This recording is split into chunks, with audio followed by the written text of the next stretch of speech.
আসসালামু আলাইকুম ওয়া রাহমাতুল্লাহ। আলহামদুলিল্লাহি রাব্বিল আলামিন ওয়াসসালাতু ওয়াসসালামু আলা রাসূলিহিল কারীম ওয়া আলা আলিহি ওয়া আসহাবিহি আজমাইন। উপস্থিত বন্ধুরা, দেশে এবং দেশের বাইরে যে যেখানে থেকে আমাদের লাইভ প্রোগ্রামে অংশগ্রহণ করেছেন, যারা শুনছেন, সকলকেই আন্তরিক ধন্যবাদ এবং মোবারকবাদ জানিয়ে শুরু করছি আজকের লাইভ প্রোগ্রাম। আমাদের আলোচনার বিষয় হচ্ছে সূরা ইখলাস। তো কোরআন মাজিদের 114টি সূরার মাঝে এটি হচ্ছে 112 নম্বর সূরা। এরপরে আর মাত্র 2টি সূরা রয়েছে, সূরা ফালাক এবং সূরা নাস। তো এই সূরা ইখলাস এটা কোরআন মাজিদের সাধারণতম বৈশিষ্ট্যময় অন্যান্য সূরা থেকে একটু ভিন্নতর নামকরণের দিক থেকে। অধিকাংশ সূরা তার মূল কেন্দ্রে আলোচনায় যে বিষয় রয়েছে সেই আলোচনায় ব্যবহৃত শব্দ বা সূরার মাঝে ব্যবহৃত শব্দ এগুলাকেই সূরার নামকরণ করা হয়েছে। তো এই সূরাটা একটু ভিন্নতর। এই সূরার নাম হচ্ছে সূরা ইখলাস, যেই শব্দটা গোটা সূরার মাঝে কোথাও নেই। তবে এখানে এটি শুধু এই সূরাটার নাম নয়, বরং এই সূরার আলোচ্য বিষয়বস্তু শিরোনাম হচ্ছে এটা সূরাতুল ইখলাস। ইখলাস মানে খালেস করা, মানুষের মনে নির্ভেজাল স্রষ্টা সম্পর্কে ধারণা, যে ধারণা কোরআন মাজিদের এই সূরায় স্পষ্টভাবে আল্লাহ তাআলা অল্প কয়েকটি আয়াতের মাধ্যমে খুব সুন্দরভাবে তুলে ধরেছেন। তো সূরার আলোচনায় যাওয়ার আগে এই সূরার নাজিলের সময়কাল সম্পর্কে আলোচনা করব ইনশাআল্লাহ। তো এই সূরাটি মাক্কি না মাদানী এ বিষয়ে মতভেদ আছে। তবে এই সূরাটি নাজিল হওয়ার কারণ হিসেবে যেসব হাদিস উল্লেখ রয়েছে সেগুলোর ভিত্তিতে এই মতভেদ দেখা যায়। তো যেমন হযরত আব্দুল্লাহ ইবনে মাসউদ রাদিয়াল্লাহু বর্ণনা করেন যে কুরাইশরা রাসূল সাল্লাল্লাহু আলাইহি সাল্লামকে বলে যে আপনার রবের বংশ পরিচয় কি, আমাদেরকে জানান। এই কথার প্রেক্ষিতে আল্লাহ তাআলা এই সূরা নাজিল করেন। আবুল আলিয়া হযরত উবাই ইবনে কাব রাদিয়াল্লাহু তাআলা আনহুর বর্ণনা করেছেন যে মুশরিকরা রাসূলুল্লাহ সাল্লাল্লাহু আলাইহি সাল্লামকে বলে যে আপনার রবের বংশ পরিচয় আমাদেরকে জানান। এর জবাবে আল্লাহ তাআলা এই সূরাটি নাজিল করেন। তো আসলে আরবদের স্বভাবত বৈশিষ্ট্য ছিল যে তারা কোনো বিষয়ে জানতে গেলে তারা বংশধারা বংশ পরিচয় জানতে চাইতেন। এরই ধারাবাহিকতায় তারা আল্লাহ তাআলার বংশ পরিচয় জানতে চেয়েছেন। তো যখন এটা জানতে চেয়েছেন, এর পিছনে কিছু কারণও ছিল। কারণ মক্কার কাফিরেরা যেমন লাত, মানাত, উজ্জা বিভিন্ন দেবতার পূজা করত, উপাসনা করত। এই সকল দেবতার অনেক দেবতার স্ত্রী ছিল, কোন কোন দেবতার সন্তান ছিল, এরকম তাদের পরিচয় ছিল। তাই তারা তাদের সেই উপাস্যের ধারাবাহিকতা লক্ষ্য করেই তারা হযরত মুহাম্মদ সাল্লাল্লাহু আলাইহি ওয়াসাল্লামকেও এরকম প্রশ্ন করেছে যে তুমি যে ধর্মের পরিচয় আমাদের মাঝে তুলে ধরতেছ, তোমার যে স্রষ্টা আল্লাহ তাআলার পরিচয় দিচ্ছ, যে আল্লাহ তাআলার প্রতি বিশ্বাস স্থাপনের জন্য আমাদেরকে আহ্বান জানাচ্ছ, সেই আল্লাহ তাআলার পরিচয় আমাদেরকে জানাও। তখন আল্লাহ তাআলা এই সূরা ইখলাস নাজিল করেন এবং আল্লাহ তাআলা তার নিজের পরিচয় তুলে ধরেন সূরা ইখলাসের মাঝে। তো এই সূরার মর্যাদাও অনেক। এই মানুষের প্রচলিত যে ধারা, তাদের যে চিন্তা চেতনা ছিল, এই চিন্তা চেতনার কে পরিবর্তন করে দেওয়ার জন্য স্রষ্টা সম্পর্কে স্পষ্ট ধারণায় এই সূরায় ফুটে উঠেছে। এই কারণেই এই দুনিয়ার মানুষের ধর্মীয় চিন্তা ভাবনা, ধ্যান ধারণা কি ছিল তা জানা যায়। মূর্তি পূজারী মুশরিকরা যেমন কাঠ দিয়ে, পাথর দিয়ে, সোনা দিয়ে, রূপা দিয়ে, বিভিন্ন কিছু দিয়ে তারা তাদের দেবতার আকৃতি তৈরি করত, তাদের আকাঙ্ক্ষা অনুযায়ী তৈরি করে তাদের পূজা করত, দেবদেবীর উপাসনা করত। তাদের এই সকল উপাসনা থেকে ফিরিয়ে আনতেই এই সূরার মাঝে সৃষ্টিকর্তার পরিচয় ফুটে উঠছে। এজন্য রাসূল সাল্লাল্লাহু আলাইহি সাল্লাম বলেছেন যে এই সূরা ইখলাস হচ্ছে কোরআন মাজিদের 1/3 অর্থাৎ আল্লাহ তাআলা যে মানুষকে দাওয়াত দিয়েছেন, মানুষের মাঝে যে পরিচয় তুলে ধরেছেন নবীদের মাধ্যমে, যে বিষয়গুলো জানিয়েছেন, এই বিষয়গুলোকে 3 ভাগে ভাগ করা যায়। তার মধ্যে 1 নম্বর হচ্ছে তাওহীদ, আল্লাহর একত্ববাদ, 2 নম্বর হচ্ছে রিসালাত, আর 3 নম্বর হচ্ছে আখিরাত। তাওহীদ, রিসালাত, আখিরাত, এই 3টি দিকই ফুটে উঠেছে ওহীর মাধ্যমে। তো এই সূরার মাঝে তাওহীদের পরিচয় সুন্দরভাবে স্পষ্টভাবে তুলে ধরার কারণে এই সূরাকে কোরআন মাজিদের 1/3 বলা হয়েছে। রাসূল সাল্লাল্লাহু আলাইহি ওয়াসাল্লাম এটাকে কোরআন মাজিদের 1/3 বলছেন।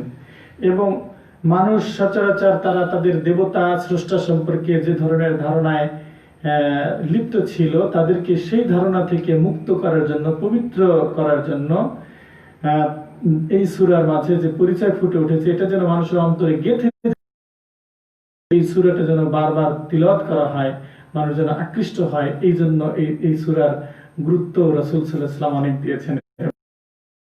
তো এ পর্যায়ে আমরা সূরা ইখলাস সম্পর্কে আলোচনায় ফিরে যাই। সূরা ইখলাসে আল্লাহ তাআলা সর্বপ্রথম বলেছেন বিসমিল্লাহির রহমানির রহিম, পরম করুণাময় অসীম দয়ালু আল্লাহর নামে শুরু করছি। কুল হুয়াল্লাহু আহাদ, হে রাসূল আপনি বলুন, আল্লাহ যার পরিচয় তোমরা জানতে চাচ্ছ তিনি হচ্ছেন এক, তিনি একক। তো আসলে সৃষ্টিকর্তা যিনি হবেন, যিনি সকলের সৃষ্টিকর্তা, সকলের রিজিকদাতা, তিনি একজন হওয়াটাই স্বাভাবিক। একের অধিক হলে সেখানে কিন্তু মতানৈক্য তৈরি হয়, সিদ্ধান্তের পরিবর্তন হয়, বিভিন্ন ক্ষেত্রে সমস্যা তৈরি হয়। স্রষ্টা একজন। আমরা পৃথিবীতেই লক্ষ্য করলে দেখতে পাই যে পৃথিবীর মাঝেই যত কিছু রয়েছে, এর মাঝে আমরা যদি সৌরজগতের দিকে তাকাই, তো সৌরজগতে আমরা দেখতে পাই যে সাধারণত সৌরজগতের মূল কেন্দ্রে কিন্তু রয়েছে একটা, সেটা হচ্ছে সূর্য। সূর্যকে কেন্দ্র করে অন্যান্য গ্রহ, নক্ষত্র, উপগ্রহ ঘুরছে, মূল কেন্দ্রে একটা। তারপরে আমাদের এই পৃথিবীতে চলার পথে উন্নয়নের যে চাবিকাঠি রয়েছে, এই চাবিকাঠিগুলোর মধ্যে সবচেয়ে বড় যে যোগাযোগ ব্যবস্থা, আর এই যোগাযোগ ব্যবস্থার উন্নয়নের মোড় যেটা ঘুরিয়ে দিয়েছে সেটা হচ্ছে চাকার উদ্ভাবন। চাকা যখন তৈরি হয়ে গেল, তখন চাকাকে কেন্দ্র করে দ্রুতগামী বিভিন্ন বিমানে মানুষ মুহূর্তের মধ্যে বিভিন্ন জায়গায় যে থাকে, এরোপ্লেন, এগুলাও কিন্তু চাকার ব্যবহার রয়েছে, হেলিকপ্টার, এগুলো চাকার ব্যবহার রয়েছে। আর চাকা যদি আমরা লক্ষ্য করি, চাকার কেন্দ্র কিন্তু একটা। কেন্দ্র যদি একটা না হয়ে 2টা হতো, তাহলে কিন্তু চাকা আর ঘুরতো না। আল্লাহ তাআলা কোরআন মাজিদের অন্য জায়গায়ও এটা তুলে ধরেছেন, লাউ কানা ফীহিমা আলিহাতান লা ফাসাদাতা, যদি স্রষ্টার রাজত্বে, তার সার্বভৌমত্বে অংশীদারিত্ব কেউ থাকতো, তাহলে তাদের মাঝে ঝগড়া লেগে যেত, লা ফাসাদাতা, ঝগড়া লেগে যেত। তো আল্লাহ তাআলা তিনি তার পরিচয় তুলে ধরেছেন যে তার রাজত্ব, সার্বভৌমত্বে তিনি একক, এখানে কোনো অংশীদারিত্ব নেই। তিনি তার রাজত্ব পরিচালনার জন্য কাউকে দায়িত্ব দিয়ে রাখেন না, রাজ্য পরিচালনার জন্য তিনি একাই যথেষ্ট, এবং তিনি তার পরিচয় দিয়েছেন তিনি একক। আল্লাহুস সামাদ, তিনি অমুখাপেক্ষী, তিনি কোনো কিছুর মুখাপেক্ষী নন। আমরা অনেক কিছুর মুখাপেক্ষী। আমরা কোনো কিছু করতে গেলে আমাদের অনেক কিছুর প্রয়োজন হয়, আমরা মুখাপেক্ষী। লাইভ প্রোগ্রাম করতেছি, এখানে আমরা মুখাপেক্ষী। ইলেকট্রিসিটি যদি না থাকে তাহলে আমরা লাইভ প্রোগ্রাম করতে পারবো না, বন্ধ হয়ে যাবে। যদি ইন্টারনেট কানেক্ট ঠিক মতো না থাকে তাহলে আমরা লাইভ প্রোগ্রাম করতে পারবো না। আমরা এরকম বিভিন্ন কিছুর মুখাপেক্ষী, কিন্তু আমাদের যিনি সৃষ্টিকর্তা আল্লাহ, তিনি কারো কিছু মুখাপেক্ষী নন। তিনি যখন কোনো কিছু সৃষ্টি করতে চান, তখনই তিনি শুধু বলেন কুন ফায়াকুন, সাথে সাথে তা হয়ে যায়। তিনি শুধু বলেন, বললেই হয়ে যায়। তিনি যেভাবে যেটা করতে চান সেভাবেই সেটা করতে পারেন, কিন্তু আমরা যেভাবে করতে চাই সেভাবে পারি না। আমাদের অবশ্যই নিয়মের মধ্যে থাকতে হয়। নিয়ম শৃঙ্খলার মধ্যে থাকতে হয়, অন্য কিছুর উপরে ধার করতে হয়, কোনো কিছু চাইতে হয়। আমাদের মাঝে যিনি সাউন্ড সিস্টেম তৈরি করছেন তাকে মুখাপেক্ষী হতে হয়েছে, অনেক ধাতব পদার্থ তাকে ব্যবহার করতে হয়েছে, এগুলা অন্য কাছ থেকে ধার নিতে হয়েছে। কিন্তু আমাদের যিনি সৃষ্টিকর্তা তিনি কোনো কিছু করতে গেলে এরকম কারো কাছ থেকে কোনো কিছু ধার নিতে হয় না। তিনি যেটা থেকে যেটা তৈরি করতে চান সেটাই হয়। দেখেন, মাটি থেকে তিনি মানুষকে সৃষ্টি করতে ইচ্ছা করলেন, মানুষের মতো করে আকৃতি দিয়ে হযরত আদম আলাইহিস সালামকে সৃষ্টি করলেন। সেই মাটির তৈরি মানুষ এবং তার বংশধারা কিভাবে রক্তে মাংসে হাড় ক্যালসিয়াম কত ধরনের মানে অঙ্গ প্রত্যঙ্গের মাধ্যমে গঠিত এই মানব দেহ সুন্দরভাবে আল্লাহ তাআলা সুগঠিত করে তুললেন। কল্পনা করা যায়? কোনো কিছু সাহায্য তার লাগলো না, সামান্য ঠুনকো মাটি দিয়ে তিনি তৈরি করলেন। তিনি এটা ইচ্ছা করছেন, তৈরি করে ফেলছেন। ঠিক তেমনি তিনি তার কোনো কাজ করার জন্য কারো কিছুর সাহায্যের প্রয়োজন হয় না, তিনি যেভাবে ইচ্ছে করেন সেভাবেই সেটা করতে পারেন। তিনি শুধু বলেন কুন ফায়াকুন, সাথে সাথে সেটা হয়ে যায়। এজন্যই আল্লাহর পরিচয় হচ্ছেন আল্লাহুস সামাদ, তিনি কারো মুখাপেক্ষী নন। তিনি আরো বলেছেন যে ৩ নম্বর আয়াতে আল্লাহ তাআলা বলেন যে লাম ইয়ালিদ ওয়া লাম ইউলাদ, তার কোনো সন্তান নেই এবং তিনি কারো সন্তান নন। কারণ সন্তান থাকলে এটাও একটা দুর্বলতা। যে কোনো মানুষের সন্তানের সুখের জন্য, সন্তানের কল্যাণের জন্য পিতামাতা অনেক কিছু মেনে নিতে বাধ্য হন, যদিও ওই পিতার ওটা করতে ইচ্ছা না থাকে, যদিও ওই মাতার একটা কাজ করতে ইচ্ছা না থাকে, কিন্তু সন্তানের কারণে, সন্তানের মায়ায়, সন্তানের মমত্ব বোধের কারণে তাকে সেটা করতে বাধ্য হন, তিনি সেটা মেনে নিতে বাধ্য হন, যদিও সেটা অপছন্দের হয়। কিন্তু সন্তান চাচ্ছে, সন্তানের জন্য, সন্তানের ভালোবাসার জন্য এটা করতে বাধ্য হয়। তো আল্লাহ তাআলা তার এই দুর্বলতা থেকে তিনি মুক্ত। তার কোনো সন্তান নেই এবং তিনিও কারো সন্তান নন। কারো সন্তান যদি কেউ হন, এটাও একটা দুর্বলতা রয়েছে। আমি একটা কাজ করব না, কিন্তু আমার বাবা যদি বলে তুমি এটা করো, তখন কিন্তু আমার দুর্বলতা মনে হবে যে এই বাবা আমাকে কত ভালোবাসছেন, ছোটবেলায় থেকে লালন পালন করছেন, যার মানে ঔরসে আমি পৃথিবীর মুখ দেখেছি, সেই বাবার একটা কথা, এই দাবিটা আমি রাখবো না। কি করে হয়? বাবার দাবিটা রাখা উচিত। এজন্য দেখা যাবে যে আমরা ওই কাজ করতে বাধ্য হয়ে যাই অনেক সময়। তো আল্লাহ তাআলা এই সকল দুর্বলতা থেকে তিনি ঊর্ধ্বে, তিনি কারো সন্তান নন, তাকে দিয়ে কোনো কিছু করানোর জন্য কেউ অংশীদারিত্ব নেই বা এই সুযোগ কারো রাখে না। এই সকল পরিচয়ে যখন কোনো ব্যক্তির মাঝে স্পষ্ট হয়ে উঠবে, সে ব্যক্তি একমাত্র গোলাম হিসেবে আল্লাহ তাআলার গোলামি করবে, অন্য কারো কাছে মাথা নত করবে না, অন্য কারো কাছে কোনো কিছু চাবে না। আল্লাহ তাআলা গোটা পৃথিবীতে সকল কিছু যেই নিয়ম, যেই শৃঙ্খলা তৈরি করে দিয়েছেন, সেই নিয়ম শৃঙ্খলায় সকল কিছু চলছে, এই নিয়মের ব্যতিক্রম হয় না। আল্লাহ তাআলা অন্য এক জায়গায় বলেছেন ওয়াখলাকনাকুম আজওয়াজা, আমি তোমাদেরকে জোড়া জোড়া সৃষ্টি করেছি। তো এখানে জোড়া জোড়া বলতে দুইজন নয়, দুইজন দুইজন করে এমন কেউ সৃষ্টি করেছেন আসলে ঠিক তা নয়। একদিন আমাকে ক্লাসে আমার এক ছোট্ট ছাত্র জিজ্ঞেস করে বলছিল যে আচ্ছা, এই যে ওয়াখলাকনাকুম আজওয়াজা, আল্লাহ তাআলা বলছেন যে আমি জোড়া জোড়া করে সৃষ্টি করেছি, তাহলে তো আমরা পৃথিবীতে দেখতে পাই যে অনেক মানুষের 2 জন স্ত্রী থাকে, তো তাদের তো জোড়া হলো না, তারা তো স্বামী স্ত্রী মিলে 3 জন হয়ে গেল। অনেকের আবার 3টে স্ত্রী থাকে, তখন তো তাদের 4 জন হয়ে গেল। তো জোড়া জোড়া এটা কি বোঝানো হয়েছে? আসলে জোড়া জোড়া বলতে ছেলে এবং মেয়ে প্রত্যেকটা জিনিসের এরকম বোঝানো হয়েছে। একটা গাছের মাঝেও 2 ধরনের ফুল হয়, ছেলে ফুল হয়, মেয়ে ফুল হয়। ছেলে ফুলের মধ্য মাছি বসে যখন এই মাছি উড়ে গিয়ে মেয়ে ফুলের মাঝে বসে, তখন কিন্তু পরাগায়ন ঘটে এবং ওই মেয়ে ফুলটা তখন ফল দিতে সক্ষম হয়। এরকম ভাবে মানে প্রত্যেকটা সৃষ্টির মাঝে আল্লাহ তাআলা ছেলে এবং মেয়ে সৃষ্টি করেছেন এবং তাদের এই পরাগায়নের মাধ্যমে বা স্বামী স্ত্রীর মিলনের মাধ্যমে ছেলে মানে সন্তান, পরবর্তী প্রজন্ম তৈরি হবে। এখন এই পন্থা, এটা হচ্ছে নিয়ম আল্লাহ তাআলা করে দিয়েছেন। এখন যদি এই নিয়মের ব্যতিক্রম যদি করেন, এই নিয়মের মাঝে আল্লাহ তাআলা হালাল, এখন হালালকে বাদ দিয়ে যদি অবৈধভাবে কোন একটা ছেলে কোন একটা মেয়ে যদি স্বামী স্ত্রীর বিবাহ বন্ধনে আবদ্ধ হওয়ার আগেই প্রেমের নাম করে হোক, যা যেভাবে হোক, যদি তারা মিলিত হয়, তাহলে সেখানেও কিন্তু বাচ্চা মানে নিয়মিত মানে নিয়মতান্ত্রিক ভাবে বাচ্চা হয়ে যাবে। এটা স্বাভাবিক, আল্লাহ তাআলা এটা নিয়ম করে দিয়েছেন।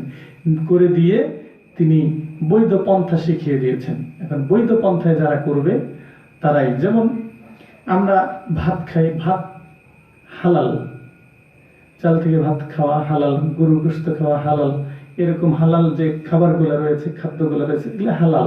কিন্তু এই হালাল খাদ্য যদি আমি চুরি করে খাই, এটা কি হালাল হবে? এটা কিন্তু হালাল হবে না। তো আল্লাহ তাআলা যে নিয়ম করে দিয়েছেন, এই নিয়মতান্ত্রিক সবকিছু চলছে, তবে এই নিয়মের ব্যতিক্রম কোনো কিছু হয় না। তবে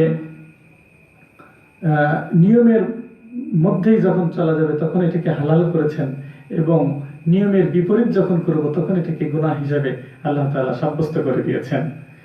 তাই আল্লাহ তাআলা এই সকল দুর্বলতা থেকে ঊর্ধ্বে, যে তার সন্তান নেই, সন্তান যে কোনো কিছু দাবি করবে যে বাবা এটা করো, এরকম দাবি করে কোনো কিছু বাধ্য করতে পারবে না।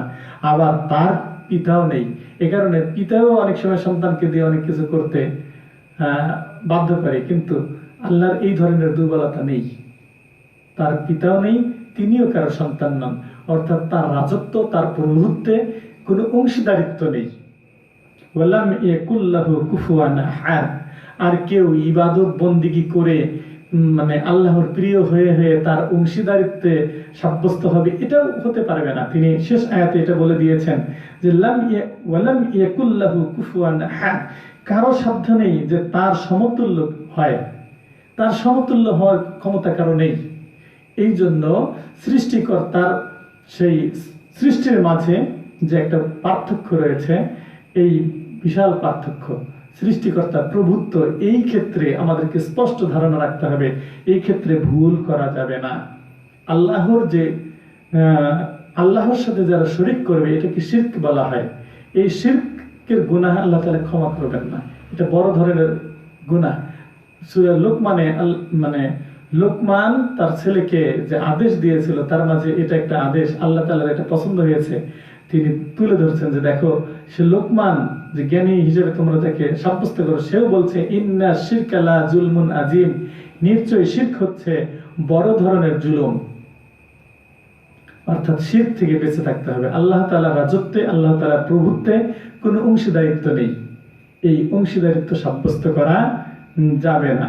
তো আল্লাহ তাআলা আমাদেরকে, আমাদের ঈমানকে পরিপূর্ণ শুদ্ধ করার তৌফিক দান করুন। এবং সূরা ইখলাস থেকে আমরা স্পষ্ট ধারণা পেলাম যে আল্লাহ তাআলার রাজত্ব, সার্বভৌমত্বে কোনো অংশীদারিত্ব নেই। আর কোনো ব্যক্তি, কেউই আল্লাহ তাআলার ওয়ালাম ইয়াকুল্লাহু কুফুয়ান আহাদ, তার সমতুল্য কেউ নেই, তার সমতুল্য কেউ নেই। অন্য কোনো ব্যক্তিকে আল্লাহ তাআলার সমতুল্য সাব্যস্ত করা, ভেবে নেওয়া, এটা একটা বড় ধরনের শয়তানের ধোঁকা। আল্লাহ তাআলার রাজত্বে কোনো অংশীদারিত্ব নেই, তার সার্বভৌমত্বে কোনো অংশীদারিত্ব নেই, তার সমতুল্য কেউ নেই। এই জন্য আল্লাহর সন্তুষ্টি অর্জন করার জন্য অন্য কারো কাছে মাথা নত করা, এটা শয়তানের ওয়াসওয়াসা ছাড়া অন্য কিচ্ছু নয়। সূরা ইখলাস স্পষ্ট আল্লাহ তাআলা তুলে ধরেছেন। আল্লাহ তাআলার সন্তুষ্টি অর্জনের জন্য, আল্লাহ তাআলার সাথে সুসম্পর্ক তৈরি করার জন্য একমাত্র আল্লাহ তাআলার কাছেই মাথা নত করতে হবে, একমাত্র আল্লাহ তাআলার কাছেই সাহায্য চাইতে হবে, তারই ইবাদত করতে হবে। অন্য কারো গোলামি করে আল্লাহ তাআলার সন্তুষ্টি অর্জন করা যাবে না। আর আল্লাহ তাআলা এরকম কোন নিয়ম তৈরিও করেন নাই। তো আল্লাহ তাআলা আমাদেরকে, আমাদের নিয়তকে, মানে আমাদের ঈমানকে পরিশুদ্ধ করার তৌফিক দান করুন। সূরা ইখলাস থেকে আমরা যেটা শিক্ষা গ্রহণ করলাম, এটা আমাদের বাস্তব জীবনে প্রয়োগ করার তৌফিক দান করুন। সর্ব অবস্থায় আল্লাহ তাআলা আমাদেরকে শিরক থেকে হেফাজত করুন, এই আশা রেখে শেষ করছি আজকের লাইভ প্রোগ্রাম। আল্লাহ হাফেজ।